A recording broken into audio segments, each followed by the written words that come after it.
Hello, welcome to Swarup Ki Rasoi. Today I am going to bring you a recipe of Lavang Lata. Lavang Lata is a less known delicacy of India. It is a dessert. The process of making it is quite lengthy and it's not something you would make on a daily basis. However, the taste of it is just wonderful. Somehow the flavors all get together to make it something you would want more and more of.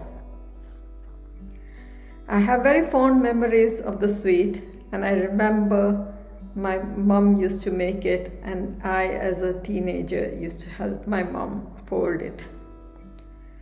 I have not eaten it for years, and I made it after a long time, and I certainly enjoyed it, and so did my husband.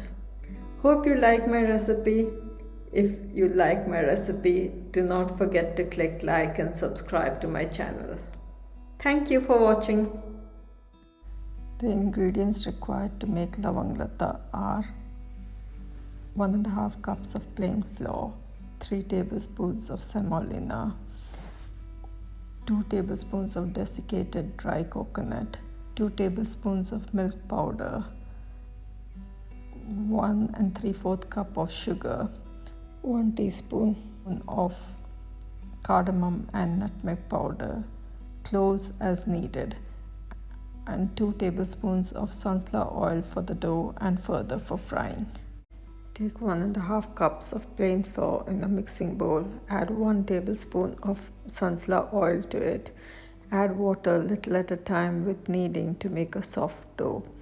Then spread some oil over the surface of the dough and keep covered for 1 hour.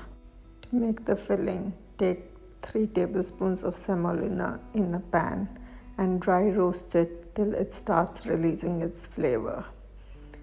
Then add 2 tablespoons of desiccated grated coconut and roast for further 2 minutes. Add 2 tablespoons of milk powder, mix well, and then add the sugar as per taste. Keep in mind that you're going to use sugar syrup later on. Add cardamom and nutmeg powder, mix it well, and keep aside till you are ready to do the filling. Now we'll move on to making the sugar syrup.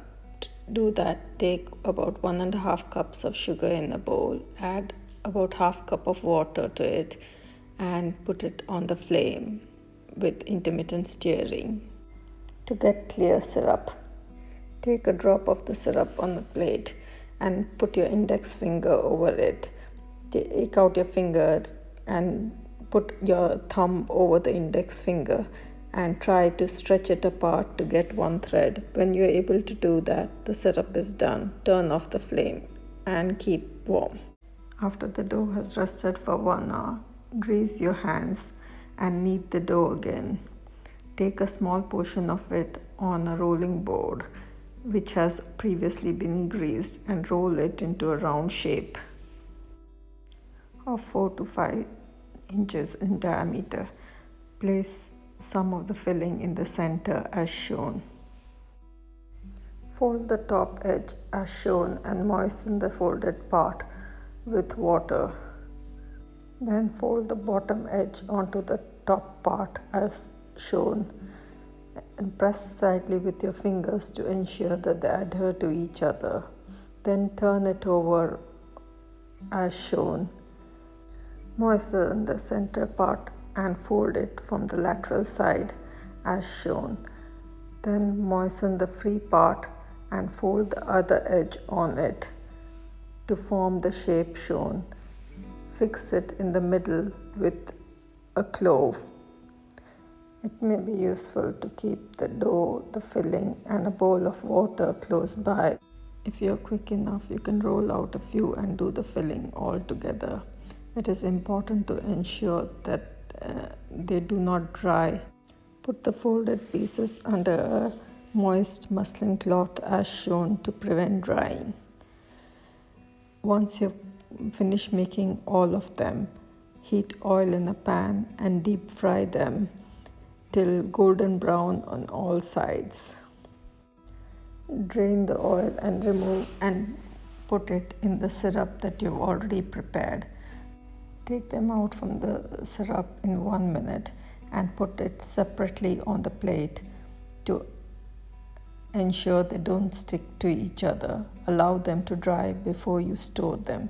It can be stored in the refrigerator for 1 week.